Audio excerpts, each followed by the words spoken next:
Hello and नमस्कार दोस्तों। आपका बहुत बहुत स्वागत है इस वीडियो पे। आज हम बात करने वाले हैं थर्ड वर्ल्ड वॉर के पास पूरा देश जा रहा है। क्या वापस फर्स्ट वर्ल्ड वॉर से हमने कुछ नहीं सीखा, सेकेंड वर्ल्ड वॉर से हमने कुछ नहीं सीखा, बट हम थर्ड वर्ल्ड वॉर करके ही मानेंगे? ऐसा कुछ है। बिकॉज ये जो लड़ाई है ये कोई मिलिट्री बेसिस तक सीमित नहीं रह गई है। अब ये जो अटैक हो रहा है सिविलियन एरियाज पे हो रहा है। अब ये देख के नहीं हो रहा है कि कौन अमीर है कौन गरीब है, ना ही ये देख के हो रहा है कि हम कहाँ मिसाइल को मारा जा रहा है। Because US military, Israeli military and Iran military, ये तीनों के बीच के कॉन्फ्लिक्ट में यूएई बेचारा दुबई, उसके सिविलियन एरियाज पे अटैक हो रहा है।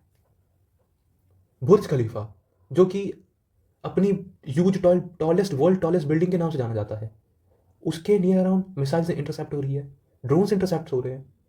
Palm Jumeirah man made island, world first man made island का किताब लेने वाला पाम जुमेरा बीच, वहाँ पे होटल पाम पे एक ड्रोन अटैक हो जा रहा है। सारे लग्जरियस लोग जितने लेविश रॉयल फैमिली के लोग हैं, रिच पीपल्स है, सब एक तरह बंकर में, कोई पार्किंग लॉट पे, कोई कहाँ है, सब छुपे पड़े हैं बंकर्स के नीचे। क्या हम वापस से वर्ल्ड वॉर 3 के आसपास जा रहे हैं? रिसेंटली एक खबर पता चली कि ईरान ने अटैक कर दिया है अब्राहम लिंकन एयरक्राफ्ट पर, यूएस के। ये सारी चीज़ें समझ आती है कि जब यूएस इसराइल और ईरान के बीच की बातें हैं एंड मिलिट्री बेसिस टारगेट्स हो रहे हैं, इन लोग की सिटीज़ टारगेट हो रही है, कोई सिविलियंस की हत्याएं नहीं हो रही है, बट ये समझ नहीं आता कि हमें सिविलियंस क्यों टारगेट हो रहे हैं बेचारे। और जिस वॉर से जिसका कोई ताल्लुक नहीं, दुबई दुबई के पास कोई यूएस मिलिट्री बेस नहीं, अबू धाबी में है मिलिट्री बेस। अबू धाबी और दुबई दोनों अलग है। सिविलियन एरियाज पे ड्रोन्स अटैक हो रहे हैं, वीडियोस हैं मेरे, बहुत काफ़ी वीडियोस आपने देखा होगा, मैं भी दिखाऊंगा आपको वीडियोस। बट ये थोड़ी दहला देने वाली खबरें आ रही है बिकॉज सिविलियंस टारगेट हो रहे हैं। क्या हम वापस से वही वर्ल्ड ऑर्डर पे जा रहे हैं जहां सारी कंट्रीज एक दूसरे पे वॉर करेगी? चलिए आज जानते हैं सारी खबरों के बारे में कि क्या हो रहा है, क्या नहीं होगा। क्या रशिया अपनी डोमिनेंस जो ईरान पे है खमेनाई की सरकार के साथ, वो अपनी डोमिनेंस खोना चाहेगा उस मिडिल ईस्ट कंट्री के पास से? क्या यूएस अपनी पपेट गवर्नमेंट वापस से बैठाना चाहेगा ईरान पे? अब देखते हैं, ये सारी क्वेश्चंस, बहुत सारे क्वेश्चंस हैं और बात करने के लिए बहुत बड़ा टॉपिक है ये। बट आज देखते हैं, नो डाउट अच्छे से देखते हैं कि क्या हम वापस थर्ड वर्ल्ड वॉर के पास जा रहे हैं, क्या थर्ड वर्ल्ड वॉर चालू हो सकती है? बिकॉज कुछ समय पहले डोनाल्ड ट्रंप के साइड से ये आया अपने ट्विटर अकाउंट से कि हम तब तक मारते रहेंगे ईरान पे जब तक रिजम चेंज नहीं हो जाती या लोग हमसे नेगोशिएट नहीं कर लेते। इधर से डोनाल्ड ट्रंप अपना बयान पे बयान दिए जा रहे हैं, उधर से ईरान झुकने को तैयार नहीं है क्योंकि उनके सुप्रीम लीडर पर अटैक हो गया है, ईरान की डोमिनेंस पर अटैक हो चुका है, उनके सुप्रीम लीडर की डेथ हो चुकी है। और डोनाल्ड ट्रंप कह रहे हैं कि बिलो देन नीचे के लोग हैं, जितने भी मिलिट्री पर्सनल्स है, ट्रूप्स है, आर्मी जनरल्स है, जितने भी है, हमसे आप नेगोशिएट कीजिए, नहीं हम आपको मिटा देंगे। आज देखते हैं, लिटरली देखते हैं, क्या हम अपने आगे वाली जनरेशन को यही दिखाना चाहेंगे कि हम भी उस जगह के हिस्सा थे? चलिए शुरू करते बिना किसी देरी के। US Iran conflict chilling, world war 3 predictions surface after Trump's latest military strike. समझ गए होंगे, प्रिडिक्शन लगाया जा रहा है जो अभी लेटेस्ट स्ट्राइक की गई है ट्रम्प के द्वारा। आगे देखते हैं, रशिया की तरफ से एक बयान आया है, रशिया से US Israel strike on Iran can trigger radiological catastrophe. Russia चेतावनी दे रहा है शायद कि हम न्यूक्लियर वॉर कर देंगे। रशिया चेतावनी दे रहा है एकदम खुले में। थोड़ा सा और समराइज वर्जन को देखते हैं, क्या बोलना चाह रहा है Russia. Russia strongly condemned US and Israel strike on Iran. Obviously Russia में डोमिनेंस नहीं क्यों होना चाहेगा ईरान? ईरान की बहुत अच्छी पार्टनरशिप है। Moscow demands an immediate halt to military campaign and a return to diplomacy. कि मिलिट्री की जो इन्वेजन हो रही है उसे रोको और फिर वापस तुम बातों पे आ जाओ। रशिया बहुत अच्छी डिमांड कर रहा है। Russia excuses Washington and Tel Aviv to pursuing a regime change. Regime change की बात, the target risk a regional catastrophic and uncontrolled evacuations. Russia is ready to help a broker peace. Russia तैयार है कि इस piece को maintain किया जाए। अब आगे देखते हैं क्या बातें हैं, और भी सारी। 24 में एक ये चीज़ आई थी, Iran nearly deals to buy supersonic anti ship missile for China. China से साइड से बहुत हेल्प आ रही है ईरान को। बहुत सारे क्वेश्चन आ रहे हैं कि क्या हम उस ऑर्डर पे जा रहे हैं, क्या डोनाल्ड ट्रंप पूरी वर्ल्ड को एक तरह कंजर्व करना चाह रहे हैं कि वर्ल्ड वॉर होके ही मानेंगे, बिकॉज रशिया एंड यूक्रेन एक साइड लड़ ही रहे हैं, इधर पाकिस्तान एंड अफगानिस्तान लड़ ही रहा है, उधर से चाइना कभी भी ताइवान पे इन्वेट कर सकता है, कैप्चर कर सकता है कभी भी। बिकॉज अगर इफ ट्रम्प इधर बिजी हो गए हैं ईरान के ऊपर, तो चाइना कभी भी ताइवान को कैप्चर कर सकता है। क्या ताइवान के पास उतनी कैपेसिटी है, कैपेबिलिटी है कि वॉर को रोक सके, चाइना के डोमिनेंस को वहां से हटा सके? बहुत सारे क्वेश्चन है जेन्युइनली। रॉयटर्स की खबर आ रही थी ये, और क्या बातें हैं। ईरान बोलता है हम बैलिस्टिक मिसाइल से अब्राहम लिंकन जो एयरक्राफ्ट है उसे मार दिया गया। चलो ये टाइम्स ऑफ इजराइल का पढ़ते हैं ना। Israel guard say they struck US aircraft carrier USS Abraham Lincoln. बताइए, अगर अब्राहम लिंकन पे लिटरली पड़ गया हो तो अब वॉर एस्केलेट होने से कोई नहीं रोक सकता, अब नेगोशिएशन टॉक्स नहीं हो सकती, डिप्लोमेसी शायद दूर छूट गई है मेरे हिसाब से। बहुत सारे क्वेश्चंस हैं कि क्या हम वापस से वर्ल्ड वॉर पे ही जाना चाह रहे हैं। आगे देखते हैं इससे क्या इंपैक्ट पड़ सकता है बहुत सारे कंट्रीज पे, क्या नहीं पड़ सकता। बिकॉज मिडिल ईस्ट के पास तो कोई वेपन ज़्यादा नहीं है, न्यूक्लियर वॉरहेड्स नहीं है। जितने भी वेपन्स है या यूएस गिफ्टेड है या रशिया गिफ्टेड है मिडिल ईस्ट कंट्रीज के पास। यस, स्ट्रेट ऑफ हॉर्मुज जो 33 किलोमीटर्स का चोक पॉइंट है, अगर ईरान उसे चोक कर दिया तो क्या क्रूड ऑयल के भाव वापस से इंक्रीज हो सकते हैं? अगर इतना बड़ा इंपैक्ट पड़ गया, बिकॉज 1/5 ऑफ क्रूड ऑयल वहीं से पास होता है, एलएनजी गैस वहीं से पासेज होती है। बहुत सारे क्वेश्चन आ रहे हैं। क्या डोनाल्ड ट्रंप पूरे यूएस को यहाँ बिजी कर देंगे, जैसा इराक के साथ हुआ था सद्दाम हुसैन के टाइम पे, वेनेजुएला के साथ हुआ था अभी प्रेसिडेंट मदुरो को उठाने के लिए, क्या सूडान के साथ हुआ था जब अफगानिस्तान पे यूएस थी 20 साल, 20 years, no doubt 20 years Afghanistan पे, एट द एंड उन्हें वापस आना पड़ा। बिकॉज इराक के साथ जो हुआ वो तो इराक की पूरी, जहाँ पे क्रूड ऑयल मिला, इतना क्रूड ऑयल, आज वो देश कैसा है, हंसता खेलता देश, आज पूरा बंजर पड़ा है। इतना अच्छी इकोनॉमी थी, नो डाउट तब के टाइम बहुत अच्छी इकोनॉमी थी, आज कोई उसका ज़्यादा अस्तित्व नहीं बच रहा है। कुवैत के पीछे है ये देश, अगर आप वो मैप देखेंगे तो कुवैत के जस्ट पीछे लगता है वो देश। उसके बाद क्या यूएस ये चाह रहा है कि हम ईरान का हाल भी वो कर दे? नो डाउट आपके पास पावर है, बिल्कुल, आप 1.5 लाख की फौज आप भेज सकते हैं, 1.5 लाख की सोल्जर्स भेज के आप सद्दाम हुसैन को उठा सकते हैं, अब वेनेजुएला के प्रेसिडेंट को उठा सकते हैं। क्या आप यही चाह रहे हैं ईरान में भी हो? क्योंकि उनका सुप्रीम लीडर तो मर चुका है, अब किसके हाथ में है बाकी की पावर्स, कौन संभालेगा? बहुत सारे क्वेश्चन है, आगे देखते हैं। देखिए, द हिंदू का आर्टिकल है, ईरान गार्ड से stuck US aircraft carrier USS Abraham Lincoln. फिर हिंदुस्तान टाइम का भी सेम आर्टिकल है, क्या अब्राहम लिंकन पे सही में मिसाइल फायर हो चुकी है? बिकॉज मैंने बताया था कि अगर कोई बैलिस्टिक मिसाइल, अगर ऐसा सपोज यहाँ से ईरान से ऐसा फायर हुई, in case this is Abraham Lincoln aircraft, and जब यहाँ से मिसाइल फायर होकर यहाँ आती है, सो ये प्रोजेक्टाइल मोशन है। इफ कोई भी चीज़ें ऊपर जाएगी तो जिस स्पीड से ऊपर जाएगी डबल, बिकॉज 9.8 ग्रेविटी की भी स्पीड तो लगेगी उसके साथ, उसकी सेल्फ स्पीड तो है उसे पुश करने के लिए, बट उसके बाद 9.8 की स्पीड भी लग सकती है। एंड देन वो शायद बैलिस्टिक मिसाइल हाइपरसोनिक मिसाइल हो, जिसका पाथ यूं हो, यहाँ से उठता हो, सरफेस के अराउंड चलता हो, एंड देन स्ट्राइक कर देता हो। बिकॉज जब क्रूज मिसाइल जब फायर होती है तो रेडार्स पे कनेक्ट नहीं हो पाती है, बिकॉज वो अपनी ट्रेजेक्ट्री बार बार बदलते रहती, कभी यहाँ रहती, कभी यहाँ रहती, कभी यहाँ रहती, बिकॉज जब रेडार्स होते हैं वो डायरेक्टली प्रोजेक्टाइल मोशन को, क्योंकि प्रोजेक्टाइल मोशन यूनिफॉर्म मोशन होता है कि उन्हें पता है यहाँ से सब जाएगा और सीधा स्ट्राइक कर सकता है। बट हाइपरसोनिक मिसाइल कभी ट्रेजेक्ट्री नीचे जाती, कभी ऊपर, कभी नीचे, कभी ऊपर, तो वो प्रॉपरली डिटेक्ट नहीं कर पाता। अब्राहम लिंकन पे कभी पड़ सकता है।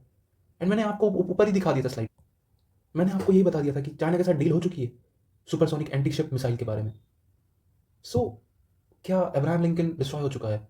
क्या अब्राहम लिंकन के ऊपर 55,000 सैनिक मर चुके हैं? Because Abraham Lincoln it's not a small aircraft carrier, because वो 1 लाख टन का है वो।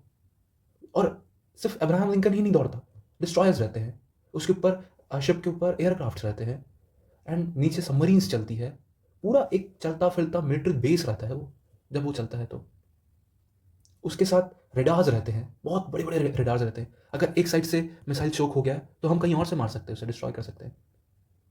अगर मिलिट्री बेसिस पे, बिकॉज ईरान तो मार रहा है, क्या पैट्रियट मिसाइल सिस्टम क्या फेल हो चुका है? बिकॉज सारे सिविलियन एरियाज पर टारगेट हो रहे हैं दुबई के। सो बहुत क्वेश्चंस बहुत है, आगे देखते हैं। बिकॉज बैकडोर से चाइना भी उन्हें इंटेलिजेंस प्रोवाइड कर रहा है।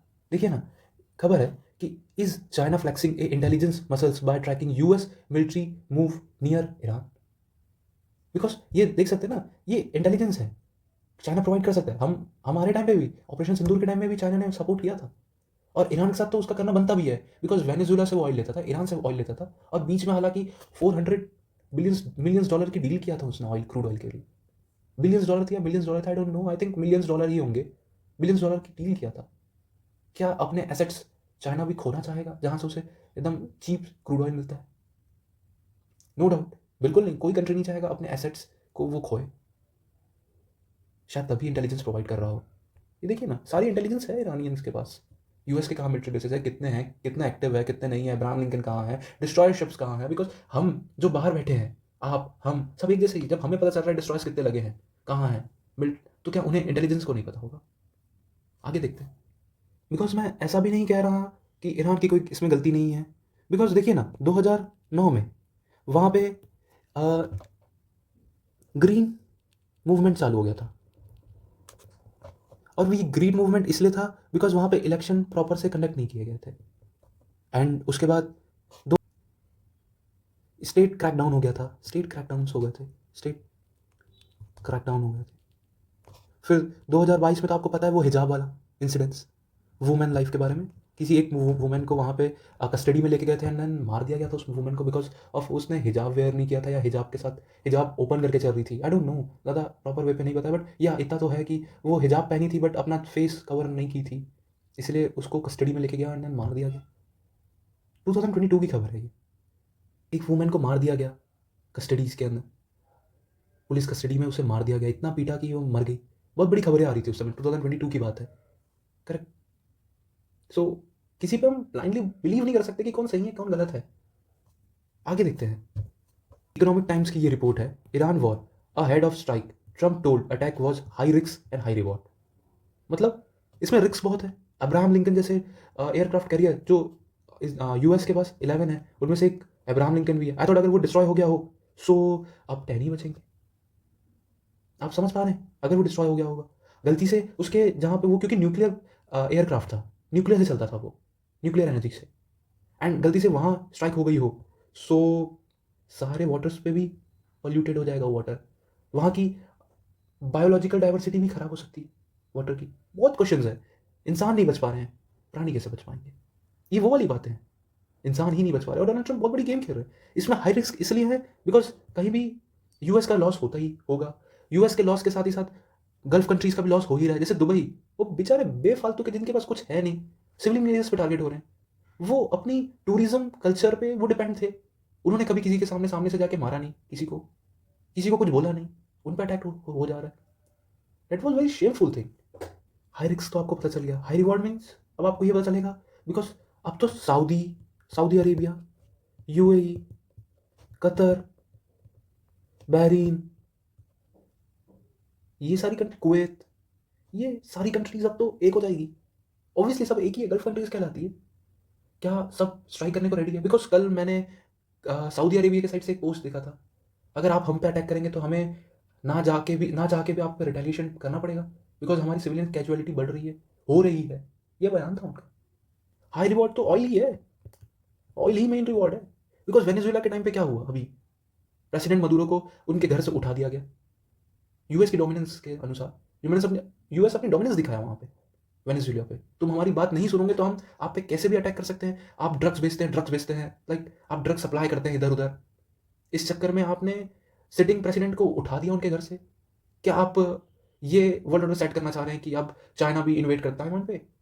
क्या भारत भी पाकिस्तान के आसिफ मुनीर को घर से उठा के ला ले? छोटी कंट्रीज का अस्तित्व बचेगा नहीं फिर कि वर्ल्ड पावर के आगे, बिकॉज छोटी कंट्रीज तो अपने आप को डेवलपिंग नेशन ही मान रही है ना, एंड वर्ल्ड पावर तो डोमिनेंस दिखाएगा अपना। जब से प्रेसिडेंट मदुरो को उठाया तब से डोनाल्ड ट्रंप की एक भी स्टेटमेंट नहीं आ रही है कि वेनेजुएला ड्रग्स सेल करता है या सप्लाई करता है। बहुत सारे क्वेश्चन है। क्या आप सेम चीज़ ईरान पे करना चाह रहे हैं? कि अगर आप नहीं मानेंगे तो हम आप पे कंटिन्यू मिसाइल फायर करते रहेंगे। आप तो बहुत दूर बैठे हैं सर, जेनुइनली यूएस बहुत दूर बैठा है। गल्फ कंट्रीज को देखना पड़ेगा कि उनके सिविलियंस एरिया पे टारगेट हो रहे हैं। प्लस कुछ समय पहले एक क्रिकेटर ब्रैटली करके ऑस्ट्रेलिया के क्रिकेटर थे, उन्होंने बोला था कि मैं अपना ऑस्ट्रेलिया शहर छोड़ के जा रहा हूँ एंड अब दुबई में रहूँगा। बहुत पीसफुल नेचर है वहाँ पे। आप सारी टूरिज्म कल्चर को क्यों डिस्ट्रॉय कर रहे हैं वहाँ के, दुबई के? बिकॉज दुबई अपने लग्जरियस लाइफस्टाइल किससे जाना जाता है, टूरिज्म किससे जाना जाता है। बहुत अच्छा, कभी किसी के बहकावे में बहकता नहीं है, कभी किसी को कुछ बोला नहीं है यूएई, कभी नहीं, नेवर। मैंने तो अभी तक इतना पढ़ा है, कभी सामने से होकर स्ट्राइक नहीं किया। ईरान पे तो अभी तक स्ट्राइक नहीं किया, पर क्यों उसके सिविलियन एरियाज पे टारगेट किया जा रहा है? बहुत क्वेश्चन है, आगे देखते हैं। देखिए Dubai Iran attack rock Dubai Palm Burj Al Arab airport पे अटैक हो जा रहा है। मैं आपको फुटेज दिखाता हूँ आपको। देखिए ये फुटेज आ रही है, बिगेस्ट वॉर ऑफ सेंचुरी। सीधा सिविलियन एरियाज के फ्लाइट इतने बड़े बिल्डिंग पर डिस्ट्रॉय कर दिया गया आपने। Iran drone strike Bahrain Dubai Qatar and high alert है। बहुत बड़ी फुटेजेस है, मैं आपको और दिखाता हूँ। ये देखिए मैसिव, ये देखिए massive fire control few hours Al Barsha Dubai पूरा इतनी बड़ी बिल्डिंग्स आप डिस्ट्रॉय कर दे रहे हैं। क्या ग्लोबल ऑर्डर सेट करना चाह रहे हैं कि ह्यूमंस की कोई कदर नहीं, ह्यूमन बींग्स की? अभी आपने पूरी सारी फुटेजेस देखा, क्या समझ के आया? ह्यूमंस की कोई, ह्यूमन बींग की कोई वैल्यू नहीं है। इतनी बड़ी बिल्डिंग पे एक ड्रोन आता है, अटैक कर देता है, पूरी बिल्डिंग जल जाती है। और एंटायर गल्फ कंट्री हो रहा है, क्या दुबई, क्या बहरीन, क्या कतर, कुवैत, सऊदी, सब जगह आपने सिविलियन एरियाज पे टारगेट कर रहे हैं। आगे देखते हैं, बहुत कंसर्निंग बातें हैं। पाकिस्तान के यूएस काउंसलेट पे जो कि कराची में है, वहाँ पे जला दिया गया कि आप खमनाई की डेथ के बाद कि ऐसा क्यों हुआ, दैट्स वाई। तो पाकिस्तान की जनता ये क्यों नहीं जानती है कि पाकिस्तान के एयरबेस से ही सारी चीज़ें हुई है। It is prove that US is not only using Pakistan airbase but also its airbases. देखिए ना, बिकॉज यहाँ से एक फ्लाइट टेक ऑफ की थी सर्वेलेंस के लिए, यूएस की। यहाँ से एक फ्लाइट टेक ऑफ की थी सर्वेलेंस के लिए ईरान की, बिकॉज बॉर्डरिंग नेशन है। और पाकिस्तान की फिक्र तो सबको पता है यार, सबको पता है। ये देखिए ना, US navy MQ-3C UAV operating of Iran has just landed A Jiwani in Gwadar district of Pakistan Balochistan province. ये देखिए, ये रिपोर्ट, ये लाइन्स पढ़िए। The UAV switch of its transponder approaching Jiwani. Because Pakistan तो खुद बिका हुआ देश है ना, इसकी खुद की फाइट चल रही है अफगानिस्तान के साथ। पाकिस्तान की जनता क्या करना चाह रही है? यूएस एम्बेसी को आपको जला के क्या मिलेगा? अब अपने ही इंटरनल उस पर ध्यान दीजिए, बिकॉज बलूचिस्तान तो अलग हो रहा है, ये तो बात नो डाउट अब कहीं बची नहीं है। बलूचिस्तान अपना देश लेके मानेगा अब पाकिस्तान से। पाकिस्तान की जनता यूएस एम्बेसी को जला रही है, बिकॉज गलत है। ये इंटेलिजेंस रिपोर्ट्स तो यही है, रिपोर्ट्स तो यही आई है ना कि पाकिस्तान अपना एयरबेस यूज करने दिया है। तो आप अपनी प्रेसिडेंट को मारो, अपने आसिफ मुनीर को फील्ड मार्शल को मारो। अब गलत जगह टारगेट कर रहे हैं, क्यों सब गलत जगह टारगेट कर रहे हैं? ये देखिए, ये बहरीन दुबई कतर, ये दुबई और ये वो यही है। Abu Dhabi and UAE Dubai यही है, यही पार्ट है, यूएई इसे बोलते हैं। ये ऊपर वाला तो ओमान का पार्ट है, ये ओमान का, ये ऊपर वाला ओमान का पार्ट आ जाता है, टिप स्ट्रेट ऑफ हॉर्मुज पे। This is the straight of Hormuz, this is the gulf nation. आगे देखते हैं, उसकी हम बात ही कर रहे थे। अब तो देखिए रॉयटर्स की खबर आ गई है। Iran revolutionary guard tells ship passes through a strait of Hormuz is not allowed. यू EU Navy missions officially say ship avoid Hormuz as Iranian media say it's partially shut। क्या सेट करना चाह रहे हैं? बिकॉज कल ही मैंने एक article पढ़ा, जब स्ट्रेट ऑफ हॉर्मुज से एक शिप पास हो रही थी, पास होने का ट्राई कर रही थी, तो ईरान ने उसे मार गिराया। उसमें 15 इंडिया के लोग थे। क्या पता उनके साथ क्या हुआ, मर गए, जिंदा है, डेथ हो गई, या इंजर्ड हुए हैं। No one knows about that, no one knows. आगे बढ़ते हैं। बहुत खबरें लिटरली बहुत ज़्यादा है, बट क्वेश्चंस तो इतने राइज हो रहे हैं कि वर्ल्ड वॉर के हम बहुत ज़्यादा करीब आ रहे हैं धीरे धीरे। US Israel strike Iran, why is strait of Hormuz is important and how it possible close could hike the global crude oil prices. क्यों हो जाएगा? सीधी सी बात है, 1/5 of the world 20% strait of Hormuz से पास होता है। बिकॉज सारी चीज़ें, LNG भी यहीं से मिलती है, कतर से। गल्फ नेशन के पास से सारा क्रूड ऑयल मिलता है।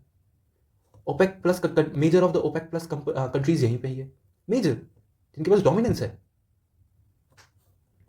17 to 20 million barrels per day है, पर डे यहीं से पास होता है, per day straight of Hormuz से। दिस एरिया 20%, क्योंकि यहीं पे यूएई है, कतर है, कुवैत है, ईरान खुद है, बहरीन है, सऊदी है। सऊदी के पास तो चलो ठीक है, बाबल मंडे स्ट्रेक से लेके चले जाएगा, बाकी कंट्रीज तो है। और बाबल मंडे स्ट्रेक से भी ले जाना पॉसिबल इसलिए नहीं है बिकॉज यमन के हुतीज भी हो सकते हैं वहां पे। अभी जब जब ईरान और गाजा की लड़ाई हुई थी तो हमास के हुतीज ने अटैक कर दिया था और बहुत सारी लूटपाट हो रही थी बाबल मंडे स्ट्रेक से। बहुत क्वेश्चन राइज हो रहे हैं कि क्या भारत देश के अंदर इन्फ्लेशन बढ़ने वाला है? बिकॉज अगर एक बार क्रूड ऑयल का रेट बढ़ गया तो इन्फ्लेशन बढ़ती है, ट्रांसपोर्टेशन महंगा हो जाता है, फूड महंगा हो जाता है, देश आ जाता है, देश की अर्थव्यवस्था पे इम्पैक्ट पड़ता है, नो डाउट, बिल्कुल इम्पैक्ट पड़ता है। क्या ये इम्पैक्ट वापस से डोनाल्ड ट्रंप के ऊपर आएगा कि बोलेंगे यार आप अपनी वॉर, आप डिप्लोमेसी में आ जाए, वॉर खत्म कर दे? बहुत क्वेश्चन राइज हो रहे हैं बिकॉज एक बार स्ट्रेट ऑफ हॉर्मुज क्लोज हो गया तो टैंकर के जो इंश्योरेंस होते हैं, आपको पता होगा इंश्योरेंस किसे बोलते हैं, सारी चीज़ के इंश्योरेंस होते हैं। आज बुर्ज खलीफा का भी इंश्योरेंस है, वहाँ के अंदर जितने भी शॉप्स है और बहुत सारी चीज़ें जो लग्जरी है चीज़ें, वहाँ का भी इंश्योरेंस होता है। हम अपनी कार का इंश्योरेंस करते हैं, बाइक का इंश्योरेंस करते हैं, तो क्या वो टैंकर का इंश्योरेंस नहीं हो रहा होगा? ऑब्वियसली टैंकर का भी इंश्योरेंस होता है, टैंकर के इंश्योरेंस पे भी स्पाइक आ जाएगा। जब इस कैनाल पे एक टैंकर ऐसा फंस गया था तो सारी की सारी शिप्स का रूट हो गया था नीचे से, स्ट्रेट ऑफ गुड होप से होते हुए निकल रही थी। बिकॉज बहुत सारी कंट्रीज इंपोर्ट करती है ना चीज़ें, और एशियाज की मेजर, बिकॉज एशिया के पास बहुत ज़्यादा पॉपुलेशन है, बिकॉज इंडिया और China world most populous country है, वो इंपोर्ट और एक्सपोर्ट दोनों करते हैं। तो तब भी टैंकर का रेट बढ़ा था, इंश्योरेंस का रेट। और straight of Hormuz, this is a straight of Hormuz, अगर ये चोक हो गया तो ऑब्वियसली क्रूड ऑयल का रेट तो बढ़ेगा ही, इसमें तो कोई डाउट की बात है ही नहीं। रेट कितना बढ़ सकता है? $10 to $30 पर बैरल के हिसाब से बढ़ सकता है। इन्फ्लेशन आ जाएगी, इन्फ्लेशन प्रेशर आएगा वर्ल्ड पे। वर्ल्ड से छोड़ के थोड़ा भारत में भी बात कर लेते हैं, भारत को क्या नुकसान होगा, इंडिया को? बिकॉज डोनाल्ड ट्रंप ने रशिया से तुम ऑयल इंपोर्ट करोगे तो हम आप पे 25% लगा देंगे। नो डाउट आज भी हम करते हैं, हम छाती ठोक के कहते हैं कि आज भी हम इंपोर्ट करते हैं, बट ऐसा थोड़ी ना हम पूरा ही ऑयल इंपोर्ट करते हैं। पूरा ऑयल कैसे इंपोर्ट कर सकते हैं इतने दूर से? बिकॉज आज के डेट में 5 days लगते हैं, 5 to 4 days, जब हम गल्फ कंट्री से ऑयल मंगाते हैं। This is the gulf country, and ये भारत देश, ऐसा करके भारत देश आता है, ये पाकिस्तान होते हुए ये गल्फ कंट्री। एक बार और आपको एकदम मैप के through, this is a gulf country and this is a Bharat. यहाँ से यहाँ आने में 5 days लग रहे हैं, और फिर यहाँ रशिया ऊपर पे, इनके पास तो ज़्यादा पोर्ट भी नहीं है। एक व्लादिवोस्टॉक है जो कि इधर पड़ता है, जापान के पास, चाइना जापान के पास, यहाँ से भी आने में टाइम लगता है। आप अगर बाबल मंडे स्ट्रेक को भी बंद कर देंगे तो हमारे पास रूट क्या बचता है? स्टेट ऑफ गुड होप से होते हुए जाके। बिकॉज अब गल्फ कंट्रीज से तो रोज का ऑयल इंपोर्ट कर रहा है Bharat, 1 million barrel per day, 1 million per day barrel ले रहा है ऑयल भारत से। और जामनगर की जो रिलायंस की इंडस्ट्री है वो इसी के लिए डेडिकेटेड है, बिकॉज उस पर डेडिकेटेड मतलब स्पेसिफिकली उसी पे डिजाइन की गई है, गल्फ ऑयल ग्रेड के हिसाब से। मतलब कि सारी डेंसिटीज देखनी पड़ती क्रूड ऑयल की कितना है, फिर किस उस वे पे डिजाइन किया जाता है इंडस्ट्रीज को भी।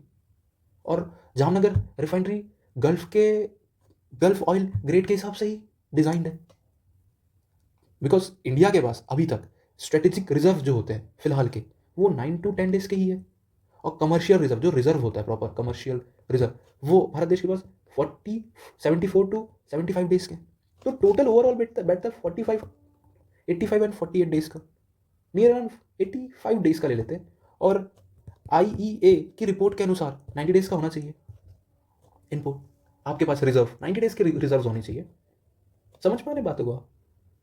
और भारत के पास है, बट इसका मतलब ये थोड़ी ना हम अपने चीज़ों को जान देंगे। बिकॉज आज 5 days यहाँ से लग रहे हैं तो रशिया से भी आने के लिए 28 days लगते हैं, 26 to 28 days, 1 month के नियर अराउंड लगता है। अगर आज हम क्रूड ऑयल को डिलीवर करने बोलते हैं तो 1 महीना लगेगा क्या? 1 महीने का रिजर्व यहाँ से निकल जाएगा, वापस हमें रिजर्व भरने की ज़रूरत पड़ जाएगी। क्या डोनाल्ड ट्रंप फिर से 25% टैरिफ लगा सकते हैं? बिकॉज अब तो नहीं लगा सकते, सुप्रीम कोर्ट के अनुसार यही आया है कि डोनाल्ड ट्रंप अब तो नहीं लगा सकते, इलीगल टैरिफ है ये। तो देखो ना, ये मैप मैं आपको बता रहा था कि 1 महीने के आसपास लगता है रशिया से इंडिया क्रूड ऑयल पास करने के लिए। ये जो मैप ऑरेंज कलर की जो लाइन है, ये रशिया से ऐसे आती है और पूरा मेडिटेरियन सी से सुएज कैनाल से होते हुए इंडिया आती है, जो कि इंडिया आती 30 to 35 days पे आती है। अब वही चीज़ को चाइना भी पहुंचना है तो वो 45 डेज ले लेती है। चाइना चलो ठीक है, यहाँ से इस तरह से डायरेक्टली बॉर्डर्स टच होती है चाइना की रशिया के साथ, तो वहाँ से ही मंगा सकता है। हमें तो भारत देश को लेके चलना है ना। तो बहुत ज़्यादा कंसर्निंग पार्ट है कि अगर आज 2 मार्च को हम ऑर्डर प्लेस करते हैं तो हमें मिलेगा 2 अप्रैल के आसपास। क्या वॉर 1 महीना तक चलेगी? मुझे नहीं लगता, क्योंकि यूएस जब डायरेक्टली इंटरफेयर करने लग जाता है ना, चीज़ खराब होने लग जाती है। वहाँ से चीज़ें जेन्युइनली बहुत ज़्यादा हो जाती है। जब भी यूएस का इतिहास रहा है, यूएस या तो उस कंट्री से जब निकला है तो ख़त्म होके निकला है, उस कंट्री को तबाह करके निकला है। इराक का एग्जाम्पल है, सूडान का एग्जाम्पल है, वेनेजुएला का भी रिसेंट एग्जाम्पल है। सो अगर ईरान की पपेट गवर्नमेंट बैठ गई तो यूएस ईरान पे ज़्यादा कुछ करेगा नहीं, बिकॉज ईरान का इतिहास 1979 के पहले का भी है, पहले का भी इतिहास है। कुछ बोलते थे कि पहले ये सब चीज़ें नहीं हुआ करती थी। वो ईरान जो था वो बहुत ओल्ड सिविलाइजेशन के टाइम का था, और जब से ये इस्लामिक रिजिम आई ईरान पे, चीज़ें बहुत ज़्यादा हार्श होने लग गई। ज़बरदस्ती महिलाओं पे बुरखे पहनाए गए, बुरखों से देखने से मना किया गया, बुरखे खोल के तुम डायरेक्टली फेस नहीं दिखा सकते, बहुत सारी चीज़ें हैं। बट इसका मतलब ये नहीं कि डायरेक्टली अटैक किया जा सकता है सुप्रीम लीडर्स पे, बिकॉज आप वो ग्लोबल ऑर्डर सेट कर रहे हैं कि जहाँ पे कोई भी मिसाइल कहीं भी किसी भी इंटेंसिटी से फायर की जा सकती है, चाहे सामने वाले के पास हथियार हो ना हो। बिकॉज दुबई के पास तो ज़्यादा हथियार नहीं है ईरान के अनुसार। दुबई पे जिस पे आपने बेरहमी से ईरान ने मारा है, चीज़ें बहुत वर्स्ट हो गई है। पूरा गल्फ कंट्री मिलकर अगर ईरान पे मारे तो फिर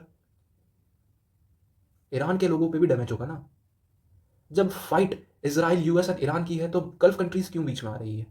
आप गल्फ कंट्री के यूएस एयरबेस पे मारिए, एयरबेस पे मारिए, नेवल बेस पे मारिए, कहीं भी मारिए, मिलिट्री बेसिस पे मारिए, बट सिविलियन एरियाज पे आपको टारगेट करने का हक किसने दिया? क्या दुबई आपके मिसाइल फायर किया था? नहीं ना। सो प्लीज़ थोड़ा नेगोशिएशन, जैसे रशिया ने बोला कि हम नेगोशिएट करने को तैयार है, डिप्लोमेसी से बातें करना चालू कीजिए। बिकॉज इतने साल से रशिया रुक नहीं रहा है यूक्रेन को लेके, यूक्रेन भी मानने को तैयार नहीं है कि हम भी नेगोशिएट नहीं करेंगे। इतने साल से लड़ाई स्टार्ट है, चीज़ें खराब होते जा रही है। पाकिस्तान अपना अलग ही फ्रंट लेके चल रहा है। क्या वॉर अभी और एस्केलेट होगी? बिकॉज ईरान के साइड से ये स्टेटमेंट आ रहा है, this is a trailer, and जिस वे पे स्टेटमेंट आ रहा है वो तो ऐसे ही लग रहा है कि दिस इज़ अ ट्रेलर, हमारे पास तो इससे बड़ी बड़ी मिसाइल्स है।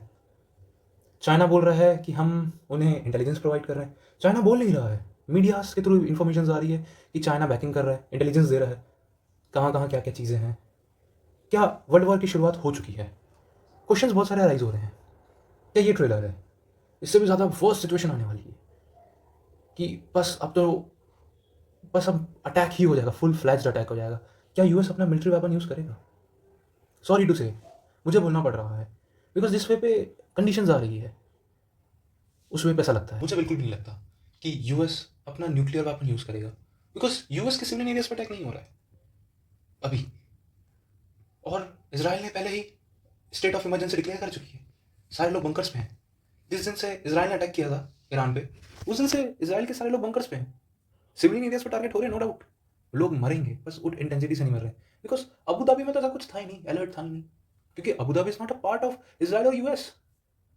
Getting my point? मतलब अबू धाबी थोड़ी ना कोई पार्ट है यूएस और इसराइल का, कि जिस वे पे ईरान मार रहा है अबू धाबी पे, दुबई पे, बुर्ज खलीफा पे, पाम जुमेरा बीच होटल पे, मैन मेड आइलैंड यार, ब्यूटीफुल चीज़ है वो, कितनी सुंदर दिखती है मैन मेड आइलैंड, क्योंकि आज तक तो प्रकृति ने हमें दिया है, हमने प्रकृति को बना के वो दिया है।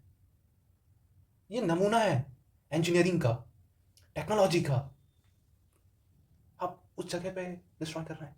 क्या ह्यूमन की लाइफ की कोई कीमत नहीं? क्या वर्ल्ड वॉर के पास देश पहुंच रहे हैं?